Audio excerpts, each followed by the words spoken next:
Welcome to Dehamrita YouTube channel. Please subscribe, like and share. ನೋಡಿ, ಇವತ್ತು ಮಶ್ರೂಮ್ಸ್ನ gravy ಹಾಗೂ ಸಾಂಬಾರು ಮಾಡೋದು ಹೇಗೆ ಅಂತ ತಿಳ್ಕೊಳ್ಳೋಣ. ಅದರ ಜೊತೆಗೆ ಅದರ ಆರೋಗ್ಯದ ಲಾಭಗಳು ಹಾಗೂ ಅದರ ಅತಿಯಾದ ಸೇವನೆಯಿಂದ ಆಗುವಂಥ ಆರೋಗ್ಯದ ಮೇಲಿನ ಅಡ್ಡ ಪರಿಣಾಮಗಳನ್ನು ನೋಡ್ತಾ ಹೋಗೋಣ.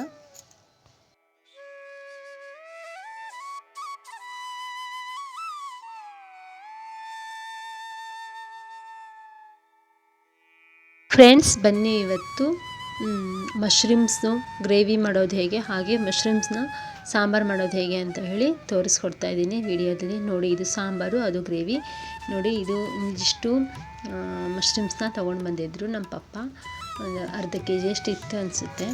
ಇದನ್ನು ಏನು ಮಾಡಿದ್ವಿ ಅಂದರೆ, ನಾವು ನೀಟಾಗಿ ಕ್ಲೀನ್ ಮಾಡ್ಕೊಂಡ್ವಿ. ಇದನ್ನು ನಾವು ರೈತರ ಕಡೆಯಿಂದ ತರಿಸ್ಕೊಂಡಿದ್ವಿ ಫ್ರೆಂಡ್ಸ್. ಅದಕ್ಕೋಸ್ಕರ ಇದನ್ನು ಈ ರೀತಿ ನೀಟಾಗಿ ಕ್ಲೀನ್ ಮಾಡಬೇಕಾಗಿ ಬಂತು. ಒಳಗಡೆ ಎಲ್ಲ ಹುಳ ಇರುತ್ತೆ, ಆಮೇಲೆ ಗೊಬ್ಬರ ಹುಳ ತಿಂದಿರುತ್ತೆ. ಇದನ್ನೆಲ್ಲ ನೀಟಾಗಿ ಕ್ಲೀನ್ ಮಾಡ್ಕೊಂಡ್ವಿ ಫ್ರೆಂಡ್ಸ್. ನೋಡಿ, ನಮ್ಮಮ್ಮ ಕ್ಲೀನ್ ಮಾಡ್ತಾ ಇದ್ದಾರೆ. ಈ ರೀತಿ ನೀಟಾಗಿ ಕ್ಲೀನ್ ಮಾಡ್ಕೊಂಡ್ಬಿಟ್ಟು ಇದನ್ನು ಸ್ವಲ್ಪ ಉಪ್ಪು ಅರಿಶಿನ ಹಾಕಿಬಿಟ್ಟು ನೀರಲ್ಲಿ ನೀಟಾಗಿ ವಾಶ್ ಮಾಡಬೇಕು. ಇದನ್ನು ಯಾಕಪ್ಪ ಇಷ್ಟು ನಾವು ಚಿಕ್ಕದಾಗಿ ಕ್ಲೀನ್ ಮಾಡ್ಕೊಂಡಿದ್ದೀವಿ ಅಂದರೆ, ಒಳಗಡೆ ಏನಾದ್ರು ಹುಳಗಳಿರುತ್ತೆ ಅನ್ನೋ ಕಾರಣಕ್ಕೆ ಇಷ್ಟು ನೀಟಾಗಿ ಕ್ಲೀನ್ ಮಾಡ್ಕೊಂಡಿದ್ದೀವಿ. ನೋಡಿ, ಇದಕ್ಕೆ ನಾನು ಏನೇನಪ್ಪ ಸಾಂಬಾರನ್ನು ಹುರಿದು ತಗೊಳ್ತಾ ಇದ್ದೀನಿ ಸಾಂಬಾರಿಗೆ ಅಂದರೆ, ನೋಡಿ, ಹೆಚ್ಚಿಟ್ಟ ಈರುಳ್ಳಿನ ನಾನು ಇದನ್ನು ನೀಟಾಗಿ ಸ್ವಲ್ಪ ಕೆಂಪಗಾಗೋ ಮಟ್ಟ, ಹಸಿ ವಾಸನೆ ಹೋಗೋ ಮಟ್ಟ ಈ ರೀತಿ ಫ್ರೈ ಮಾಡ್ಕೋಬೇಕು. ಈರುಳ್ಳಿ ಫ್ರೈ ಆದ ತಕ್ಷಣ ಏನು ಮಾಡಬೇಕು, ಇದನ್ನು ತೆಗೆದುಬಿಟ್ಟು ಇದಕ್ಕೆ ಇನ್ನು ಸ್ವಲ್ಪ ಮಸಾಲೆನ ಆ್ಯಡ್ ಮಾಡ್ಕೊಳ್ತೀನಿ.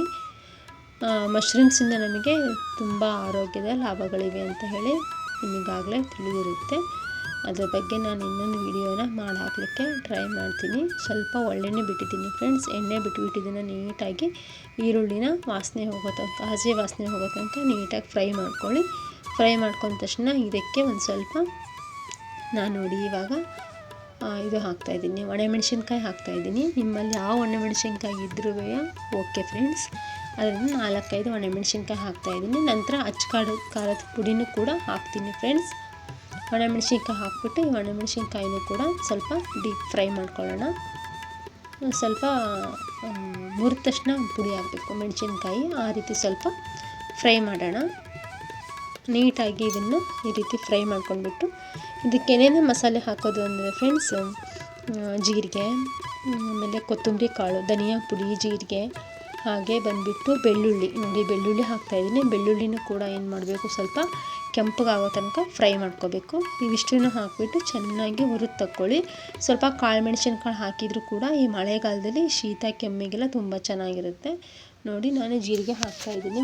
2 ಟೇಬಲ್ ಟೀ ಸ್ಪೂನಷ್ಟು ಜೀರಿಗೆ ಹಾಗೂ ಮೀಡಿಯಮ್ ಗಾತ್ರದ 2 ಈರುಳ್ಳಿ, 5ರಿಂದ 6 ಒಣಮೆಣಸಿನ್ಕಾಯಿ ಹಾಕಿಬಿಟ್ಟು ನೀಟಾಗಿ ಫ್ರೈ ಮಾಡಿ ತಗೊಳ್ತಾ ಇದ್ದೀನಿ ಫ್ರೆಂಡ್ಸ್. ಇಷ್ಟು ಸಾಕು. ಇದಕ್ಕೆ ಮತ್ತೇನು ಹೆಚ್ಚಿಗೆ ಮಸಾಲೆ ಹಾಕೋ ಅವಶ್ಯಕತೆ ಇಲ್ಲ. ಸಾಂಬಾರು ಪುಡಿ ಇದ್ದರೆ ಸಾಂಬಾರು ಪುಡಿ, ಇಲ್ಲ ಧನಿಯಾ ಕಾಳಿದೆ ಅಂದರೆ ಧನಿಯಾ ಕಾಳು ಹಾಕಿಬಿಡಿ. ಸ್ವಲ್ಪ ಕೊತ್ತಂಬರಿ, ಹೆಚ್ಚಿಟ್ಟ ಕೊತ್ತಂಬರಿ ಇತ್ತು, ಇದನ್ನು ಕೂಡ ನೀಟಾಗಿ ಬಿಡಿಸಿ ಕ್ಲೀನ್ ಮಾಡ್ಕೊಂಡಿದ್ದೀನಿ ಫ್ರೆಂಡ್ಸ್. ನಾನು ಕೊತ್ತಂಬರಿನೂ ಕೂಡ ಅದಕ್ಕೆ ಆ್ಯಡ್ ಮಾಡ್ತಾಯಿದ್ದೀನಿ. ಇಷ್ಟ ಮೇಲೇನಿದು ಕೊತ್ತಂಬರಿ ಹಾಕಿದ ಮೇಲೆ ಹುರಿಯೋ ಅವಶ್ಯಕತೆ ಇಲ್ಲ. ಗ್ಯಾಸ್ನ ಆಫ್ ಮಾಡ್ಕೊಂಡ್ಬಿಟ್ರೆ ಸಾಕು. ಕೊತ್ತಂಬರಿ ಕಾಳಿದ್ರೆ ಕೊತ್ತಂಬರಿ ಕಾಳು ಹಾಕಿ, ನಾನು ಧನಿಯಾ ಪೌಡರ್ ಇದೆ ನಮ್ಮ ಮನೆಯಲ್ಲಿ, ಆ ಧನಿಯಾ ಪೌಡರ್ನ ಹಾಕ್ತಾಯಿದ್ದೀನಿ. ಕೇವಲ ಧನಿಯಾ ಅಷ್ಟೇ ಪೌಡ್ರ್ ಮಾಡಿಟ್ಕೋಬೇಕು. ಇಲ್ಲ ಧನಿಯಾ ಕಾಳಿದ್ರೆ ಧನಿಯಾ ಕಾಳನ್ನು ಮಾತ್ರ ನೀವೇನು ಮಾಡ್ಬೋದು, ಈ ರೀತಿ ಮಸಾಲೆ ಹುರಿಯುವಾಗ ಹಾಕ್ಕೊಂಡ್ಬಿಡಿ. ಕಾಳು ಮೆಣಸಿನ್ಕಾಳಿದ್ರೆ ಕಾಳು ಮೆಣಸಿನ್ಕಾಳು ಹಾಕ್ಕೊಳ್ಳಿ, ಶೀತಕ್ಕೆ ಚೆನ್ನಾಗಿರುತ್ತೆ, ಕೆಮ್ಮು ಶೀತ ಬರಲ್ಲ. ಮಳೆಗಾಲದಲ್ಲಿ ಸಿಗುವಂತಹ ಈ ಮಶ್ರೂಮ್ಸ್ನ ನಾವು ವರ್ಷದಲ್ಲಿ ಒಮ್ಮೆನಾದ್ರು ಇದನ್ನು 1 ಸರಿ 2 ಸರಿ ಸೇವನೆ ಮಾಡಬೇಕು ಫ್ರೆಂಡ್ಸ್. ಇದರಲ್ಲಿರೋ ವಿಟಮಿನ್ಸ್, ಕ್ಯಾಲ್ಸಿಯಮ್ನ ನಮ್ಮ ದೇಹಕ್ಕೆ ಅತ್ಯಗತ್ಯವಾದ ಪೋಷಕಾಂಶ ನೀಡುತ್ತೆ. ನಂತರ ನೋಡಿ, ಒಂದು ನಿಂಬೆ ಹಣ್ಣಿನ ಗಾತ್ರ ಒಂದು ಸ್ವಲ್ಪ ಜಾಸ್ತಿನೇ, ಒಂದು ಮುಷ್ಟಿಯಷ್ಟು ಹುಣಸೆ ಹಣ್ಣು ಹಾಕ್ತಾಯಿದ್ದೀನಿ. ಎಲ್ಲದನ್ನು ನೀಟಾಗಿ ಮಿಕ್ಸ್ ಮಾಡ್ಕೊಂಡ್ಬಿಡೋಣ. ಕಾಯಿ ಹಾಕ್ಕೊಂಡಿದ್ದೀನಿ. ಕಾಯಿ ಹಾಕಿಬಿಟ್ಟು ನಂತರ ಅದಕ್ಕೆ ಹುಣಸೆ ಹಣ್ಣು ಹಾಕ್ತಾಯಿದ್ದೀನಿ.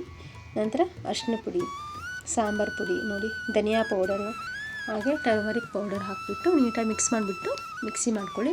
ನೋಡಿ, ಕಾಯಿ, ಆಮೇಲೆ ಒಣಮೆಣಸಿನ್ಕಾಯಿ, ಆಮೇಲೆ ತೆಂಗಿನಕಾಯಿ, ಹಾಗೆ ಜೀರಿಗೆ, ಕೊತ್ತಂಬರಿ ಕಾಳು ಇದ್ದರೆ ಕೊತ್ತಂಬರಿ ಕಾಳು, ಅಚ್ಚ ಖಾರದ ಪುಡಿ, ಹಾಗೆ ಹುರಿದ ಈರುಳ್ಳಿ, ಬೆಳ್ಳುಳ್ಳಿ, ಜೀರಿಗೆ, ಆಮೇಲೆ ಕೊತ್ತಂಬರಿ ಕಾಳು ಅಥವಾ ಕೊತ್ತಂಬರಿ ಸೊಪ್ಪು ಸ್ವಲ್ಪ ಇದ್ದರೆ ಕಾಳು ಮೆಣಸಿನ್ಕಾಳು, ಇಷ್ಟು ಹಾಕ್ಬಿಟ್ಟು ನೋಡಿ. ಮತ್ತು ನಾನು ಒಂದು ಸ್ವಲ್ಪ ಈರುಳ್ಳಿನ ಒಂದು ಈರುಳ್ಳಿನ ಏನು ಮಾಡ್ತಾಯಿದ್ದೀನಿ, ಎಣ್ಣೆಯಲ್ಲಿ ಫ್ರೈ ಮಾಡಿಕೊಂಡು ಅದಕ್ಕೆ ಅರಿಶಿನ ಪುಡಿ ಹಾಕ್ತಾಯಿದ್ದೀನಿ. ಇದು ನೀಟಾಗಿ ಮಿಕ್ಸ್ ಆಗಲಿ ಫ್ರೆಂಡ್ಸ್. ನೋಡಿ ಈ ರೀತಿ ಆದಮೇಲೆ ನಾವೇನು ಮಾಡ್ತೀನಿಪ್ಪ ಅಂದರೆ ಇವಾಗ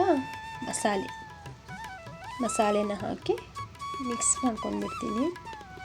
ಸ್ವಲ್ಪ ನಮಗೆ ಕಟ್ಟೆ ಸ್ವಲ್ಪ ಚಿಕ್ಕದಾಗುತ್ತೆ, ಸ್ಟ್ಯಾಂಡ್ ಇಟ್ಕೊಳ್ಳೋಕ್ಕೂ ಸರಿ ಆಗ್ತಾಯಿಲ್ಲ, ಕೈಯಲ್ಲಿ ವೀಡಿಯೋ ಮಾಡಲಿಕ್ಕೂ ಸರಿ ಆಗ್ತಾಯಿಲ್ಲ, ಅಡ್ಜಸ್ಟ್ ಮಾಡ್ಕೊಳ್ಳಿ. ನೋಡಿ ಇವಾಗ ನಾನು ಅದಕ್ಕೆ ರುಬ್ಬಿಟ್ಟಂತಹ ಮಿಶ್ರಣವನ್ನು ಮಿಕ್ಸ್ ಮಾಡ್ತಾಯಿದ್ದೀನಿ. ಈರುಳ್ಳಿಯನ್ನು ಸ್ವಲ್ಪ ಫ್ರೈ ಮಾಡಿಕೊಂಡು ಅದಕ್ಕೆ ಸ್ವಲ್ಪ ಟರ್ಮರಿಕ್ ಪೌಡರ್, ಅರಿಶಿನ ಪುಡಿಯನ್ನು ಹಾಕಿಬಿಟ್ಟು ಅದರ ನಂತರ ನಾವೇನು ಮಾಡ್ತಾಯಿದ್ದೀವಿ, ರುಬ್ಬಿದ ಮಸಾಲೆಯನ್ನು ಜಾರಲ್ಲಿ ಇದ್ದಿದ್ದನ್ನು ಅದಕ್ಕೆ ಹಾಕಿ ನೀಟಾಗಿ ಮಿಕ್ಸ್ ಮಾಡಿ ಇದನ್ನು ಒಂದು ಕುದಿಬೇಕು ಫ್ರೆಂಡ್ಸ್. ಒಂದು ಚೆನ್ನಾಗಿ ಇದು ಕುದ್ದು ಬಂದಮೇಲೆ ಆ ಮಶ್ರೂಮ್ಸ್ನ ನೋಡಿ ಫಸ್ಟು ಮಸಾಲೆ ಮಾತ್ರ ನೀಟಾಗಿ ಎಣ್ಣೆಯಲ್ಲಿ ಫ್ರೈ ಮಾಡ್ಕೋಬೇಕು. ಆಮೇಲೆ ನಮಗೆ ಸಾಂಬಾರಿಗೆ ಎಷ್ಟು ಬೇಕೋ ಅಷ್ಟನ್ನು ಜಾರನ್ನ ತೊಳೆದ್ಬಿಟ್ಟು ಹಾಕ್ಬೋದು.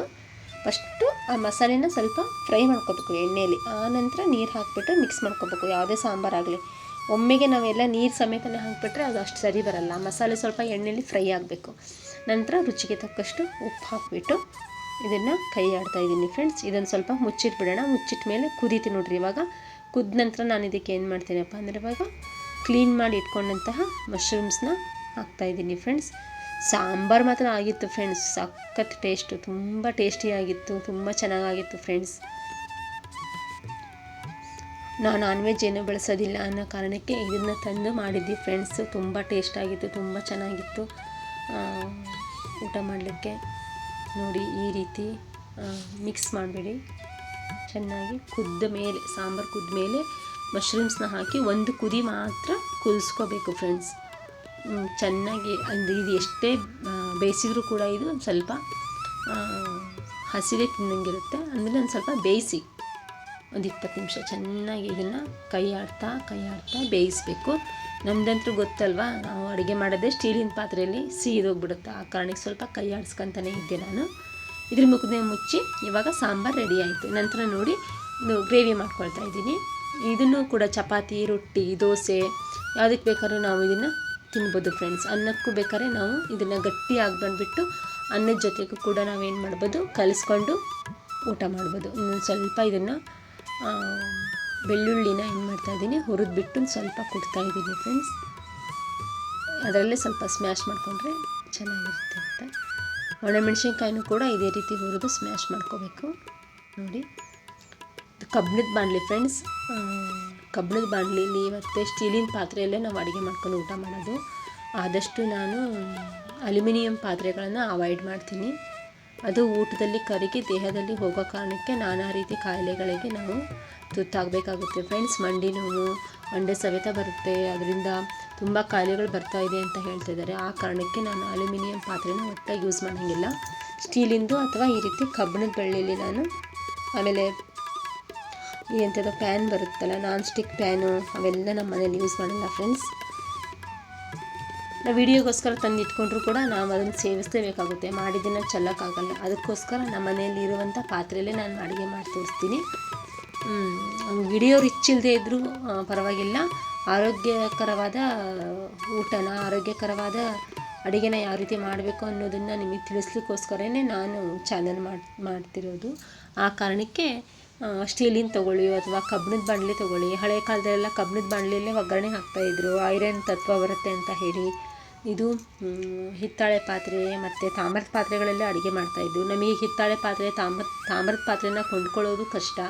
ಅದರಲ್ಲೂ ಅದನ್ನು ವಾಶ್ ಮಾಡೋದು, ಈ ಬಿಜಿ ಲೈಫಲ್ಲಿ ವಾಶ್ ಮಾಡೋದು ತುಂಬ ಕಷ್ಟ ಆಗುತ್ತೆ ಫ್ರೆಂಡ್ಸ್. ಅದಕ್ಕೆ ನೋಡಿ ಸ್ಟೀಲಿಂದು ಅಥವಾ ಈ ರೀತಿ ಕಬ್ಬಿಣದ್ದಾದರೆ ಪರವಾಗಿಲ್ಲ. ನಾನು ನೋಡಿ ಜಾಸ್ತಿ ನಾನು ಕುಕ್ಕರ್ನೂ ಯೂಸ್ ಮಾಡಲ್ಲ ಫ್ರೆಂಡ್ಸ್. ಕುಕ್ಕರ್ ಯೂಸ್ ಮಾಡೋದು ನನ್ನ ಮನೇಲಿ ಸ್ಟೀಲಿಂದಿದೆ ಕುಕ್ಕರು, ಅದು ಮೊನ್ನೆ ತೊಗೊಂಡು ಬಂದಿದ್ದೀನಿ. ಅಲ್ಯೂಮಿನಿಯಂ ಕುಕ್ಕರ್ನ ಯೂಸ್ ಮಾಡಲ್ಲ. ಅದು ಯಾರ್ಯಾರು ಬಂದರೆ ಅರ್ಜೆಂಟಿಗೋಸ್ಕರ ಮಾತ್ರ ಮಾಡೋದು ಫ್ರೆಂಡ್ಸ್. ನೋಡಿ ಸಾಂಬಾರು ಪುಡಿ, ಹಾಗೆ ಜೀರಿಗೆ ಮತ್ತು ಕಾಳು ಮೆಣಸಿನ ಕಾಳು, ಕೊತ್ತಂಬರಿ ಕಾಳು, ಇದು ಕೊತ್ತಂಬರಿ ಕಾಳು ಪುಡಿ, ಮತ್ತು ಇದು ಬಂದುಬಿಟ್ಟು ಬೆಳ್ಳುಳ್ಳಿ.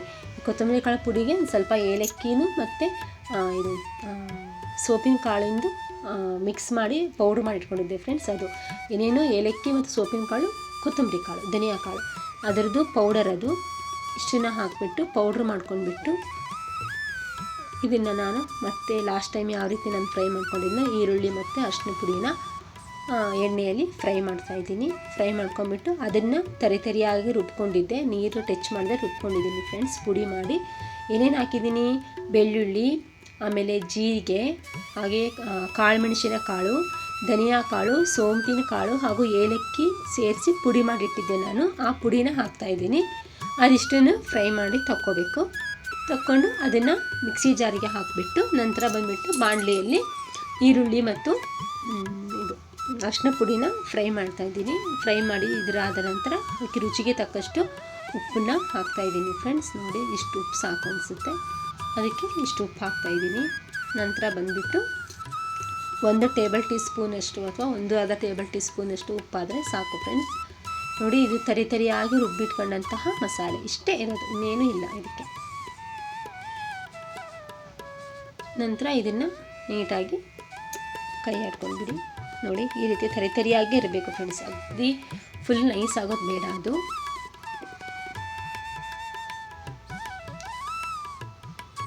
ಇದನ್ನು ಸ್ವಲ್ಪ ಹಸಿ ವಾಸನೆ ಹೋಗೋ ತನಕ ಇದೇ ರೀತಿ ಫ್ರೈ ಮಾಡಿ. ಇದೊಂದು ಸ್ವಲ್ಪ ಕುದಿಬೇಕು, ಸ್ವಲ್ಪ ಎಣ್ಣೆ ಬಿಟ್ಕೋಬೇಕು. ಎಣ್ಣೆ ಬಿಟ್ಕೊಂಡ ತಕ್ಷಣ ಅದಕ್ಕೆ ನಾವು ಬೇಕಿದ್ರೆ ಮೇಲೆ ನೋಡಿ ಇದು ಹೇಳಿದ್ದೆಲ್ಲ ಪೌಡ್ರು ಇವಾಗ ಹಾಕ್ತಾಯಿದ್ದೀನಿ. ಧನಿಯಾ ಪೌಡ್ರು ಮತ್ತು ಸಾಂಬಾರು ಪುಡಿ, ಇದನ್ನು ಹಾಕ್ಬಿಟ್ಟು ನೀಟಾಗಿ ಮಿಕ್ಸ್ ಮಾಡ್ಕೊಳ್ಳಿ.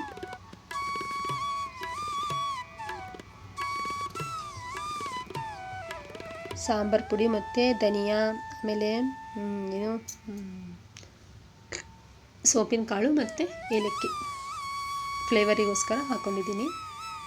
ಇದಿಷ್ಟನ್ನು ನೀಟಾಗಿ ನೋಡಿ ಒಂದು ಥಿಕ್ನೆಸ್ ಬಂತು. ಇವಾಗ ಇದಕ್ಕೆ ನೀಟಾಗಿ ಬಾಡಿಸ್ಕೊಂಡ್ಬಿಡಿ ಫ್ರೆಂಡ್ಸ್.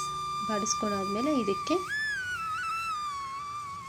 ನಾವು ವಾಶ್ ಮಾಡಿ ಇಟ್ಕೊಂಡಂತಹ ಒಂದು ಬೌಲ್ ಮಶ್ರೂಮ್ಸ್ನ ಹಾಕೋಣ. ಅದಕ್ಕೂ ಮುಂಚೆ ಅಚ್ಚ ಖಾರದ ಪುಡಿನ ಟೇಸ್ಟಿಗೆ ಒಂದು ಸ್ವಲ್ಪ ಹಾಕೋಣ. ಏನಕ್ಕಂದರೆ ಕಾಳುಮೆಣಸಿನ್ಕಾಳು ಹಾಕಿದ್ದೀವಿ, ಒಣಮೆಣಸಿನ್ಕಾಯಿ ಹಾಕಿದ್ದೀವಿ. ಈಗ ಸ್ವಲ್ಪ ಅಚ್ಚ ಖಾರದ ಪುಡಿ ಇದನ್ನು ಹಾಕಿಬಿಟ್ಟು ನೀಟಾಗಿ ಫ್ರೈ ಮಾಡ್ಕೊಳ್ಳಿ. ಯಾಕಂದರೆ ಈ ಮಳೆಗಾಲಕ್ಕೆ ಖಾರವಾಗಿ ತಿನ್ನಲಿಕ್ಕೆ ತುಂಬ ರುಚಿ ಇರುತ್ತೆ. ಕಾಳುಮೆಣಸಿನ್ಕಾಳಂತೂ ಪ್ರತಿ ಅಡುಗೆಯಲ್ಲೂ ಕೂಡ ನೀವು ಬಳಸೋದು ತುಂಬ ಉತ್ತಮ. ಇವಾಗ ಶೀತ, ಕೆಮ್ಮು, ಮಳೆಗೆ ಮಕ್ಕಳಿಗೆಲ್ಲ ಹುಷಾರಿದ್ದಂಗೆ ಆಗುತ್ತೆ. ಒಂದು ಸ್ವಲ್ಪ ಅಡುಗೆಯಲ್ಲಿ ಶುಂಠಿ, ಕಾಳುಮೆಣಸಿನ್ಕಾಳು, ಜೀರಿಗೆ ಈ ರೀತಿ ಹೆಚ್ಚಾಗಿ ಹಾಕ್ತಾಯಿರಿ. ನೋಡಿ ಇದು ಇಷ್ಟು ಥಿಕ್ನೆಸ್ ಆಗಿ ಬಂದಿದೆ. ನಂತರ ನಾನು ವಾಶ್ ಮಾಡಿಟ್ಟಂತಹ ಮಶ್ರೂಮ್ಸ್ನ ಆ್ಯಡ್ ಮಾಡ್ತಾಯಿದ್ದೀನಿ. ಎರಡೂ ಫ್ರೆಂಡ್ಸ್, ಸಾಂಬಾರು ಮತ್ತು ಇದು ಗ್ರೇವಿ, ಇವೆರಡು ಈ ಮೆಥಡಲ್ಲಿ ನೀವು ಒಂದು ಸಾರಿ ಮಾಡಿಕೊಂಡು ಮಶ್ರೂಮ್ಸ್ನ ನೀವು ಸೇವನೆ ಮಾಡಿ ನೋಡಿ, ತುಂಬ ಟೇಸ್ಟಾಗಿರುತ್ತೆ. ತುಂಬ ಚೆನ್ನಾಗಿತ್ತು ಫ್ರೆಂಡ್ಸ್. ಊಟಕ್ಕೆ ಮಾತ್ರ ಖಾರವಾಗಿ ಬಿಸಿ ಜೋಳದ ರೊಟ್ಟಿ ಜೊತೆ ತಿಂತಾ ಇದ್ದರೆ ಹಬ್ಬ, ಅದ್ರ ಮಜಾನೇ ಬೇರೆ. ತುಂಬ ಟೇಸ್ಟಾಗಿತ್ತು ಫ್ರೆಂಡ್ಸ್. ನೀವು ಒಂದು ಸಾರಿ ಟ್ರೈ ಮಾಡಿ ಹೇಗಿತ್ತು ಅಂತ ಹೇಳಿ ನನಗೆ ಕಾಮೆಂಟ್ ಮೂಲಕ ತಿಳಿಸಿ. ನೀಟಾಗಿ ಒಂದು ಸ್ವಲ್ಪ ಹಸಿ ವಾಸನೆ ಹೋಗೋ ತನಕ ಸ್ವಲ್ಪ ಫ್ರೈ ಮಾಡಿ. ಇದು ಯಾವ ರೀತಿ ಎಣ್ಣೆ ಬಿಟ್ಕೊಳ್ಳುತ್ತೆ ಅಂದರೆ ಫುಲ್ ಎಣ್ಣೆ ಒಳಗೆ ಬೇಯಿಸಿದ್ದೀವಿನ ಹಾಕಿ ಅನ್ನೋಷ್ಟು ಮಟ್ಟಿಗೆ ಇದು ನೀಟಾಗಿ ಎಣ್ಣೆ ಬಿಟ್ಕೊಳ್ಳುತ್ತೆ. ಇದೇ ರೀತಿ ಸ್ವಲ್ಪ ಕೈ ಆಡ್ತಾ ಇರಿ.